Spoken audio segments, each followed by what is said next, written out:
Like at this moment in time, I'm not even angry anymore. I'm just honestly sad and depressed watching Chelsea. The joy is completely gone. It has been gone for a long time ago.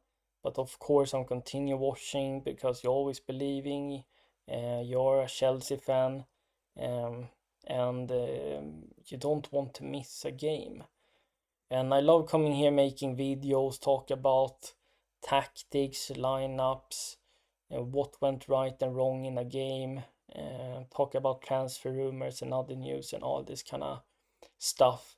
But it just feels pointless because the only thing I can think of is how we can get rid of BlueCo and when they will sell up and leave once and for all.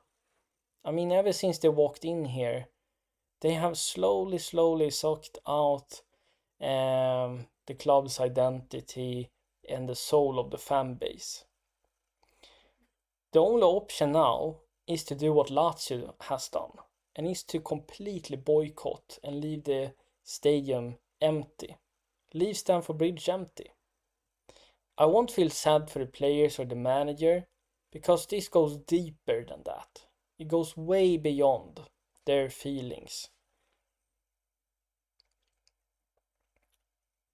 Lazio as a fan base has been very brave, and they have managed to unite together by having big protests and leaving the stadium basically empty against Atalanta, showing that they are serious. They want things to change. And that's how football teams should operate, with one primary goal: to win at all costs. I mean, let's be real. I understand owners want to make some profit. Of course, it has to be realistic. But it can be balanced. It can go both ways.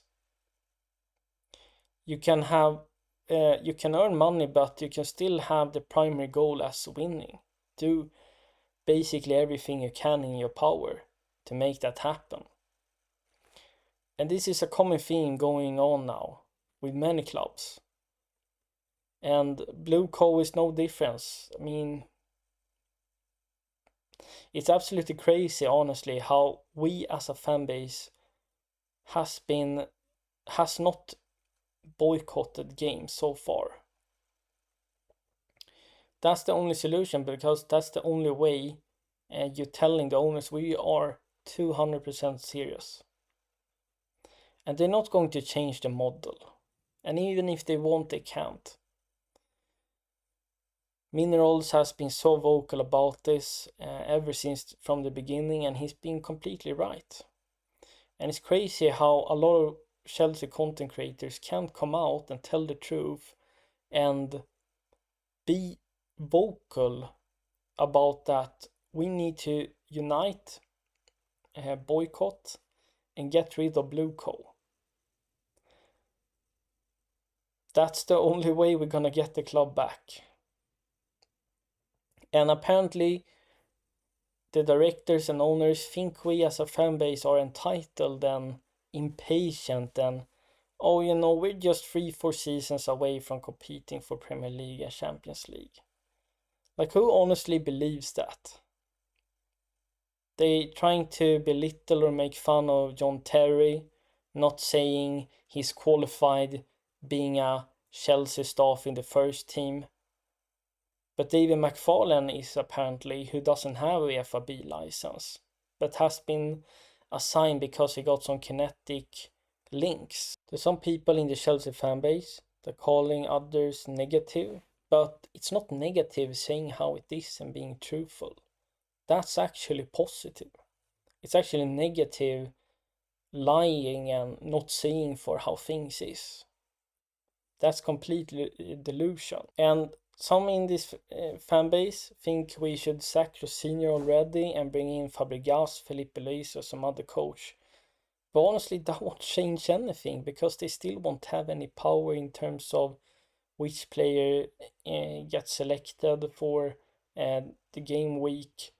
They won't have a power over transfers, who gets offloaded, who is getting bought. The only way forward is to be vocal about BlueCo needs to sell up and leave, and the fan base actually is boycotting. And if we talk a little bit around Liam Rosenior, I think his mask has slipped a little bit. He said all the right things the first weeks, and I praised him for that. I still think he's saying some good things, but he's also coming up with excuses now, blaming on referees like the previous managers did. Senior is also trying to insult the fan base intelligence by saying certain players are world class and this kind of stuff, and telling that the game went in the right direction and we dominated, but trying to say, oh, we didn't deserve to lose a single game so far. I mean, the mentality and standards throughout the club is in the bin. I think Rosenior seems to be a great guy. Has great play management, proactive in games, making early substitutions, wants to go forward and be brave. But we weren't brave today. I think we just looked like Maresca and passed sideways and sideways constantly. The players looked kind of lost in the final third what they were supposed to do. And there's one thing I'm going to criticize him for when it comes to our defensive displays, because we have only kept one clean sheet so far in the 14 games he has been here. And that's simply not good enough. We are open like a book and leaking defensively heavily. And I like man-to-man pressing. It has its strengths, but it also has its downsides. And that is that if the players doesn't know who to man mark and press man for man, there will be massive holes and gaps for the opponents to exploit on a transition, like they did. They played through our midfield and defense like it was the easiest thing in the world. So we're making mistakes, but it's not small mistakes we're making big errors. And if we're going to continue defending this way, we're going to drop more points.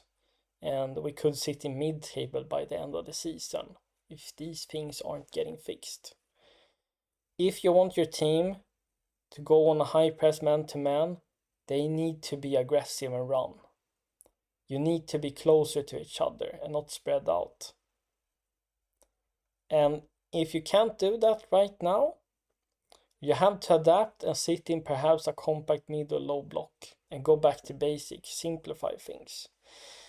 But at the same time, as much as we want to criticize Liam Rosenior, he's not the main problem. He's actually far, far away from the main problem here at this club.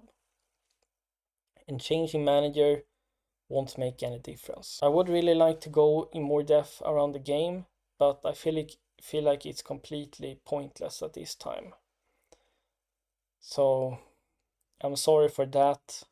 Maybe some of you guys want to hear what went down tactically wise and in terms of play performances, who performed and not, but I'm just mostly focused now on trying to get my little message across as much as I can, and explain why BlueCo must leave and what actions we need to take. So I thank you so much for watching this video. Let me know your thoughts in comments down below. I'm happy to read it, and I'll catch you guys later. And Chelsea Explains out.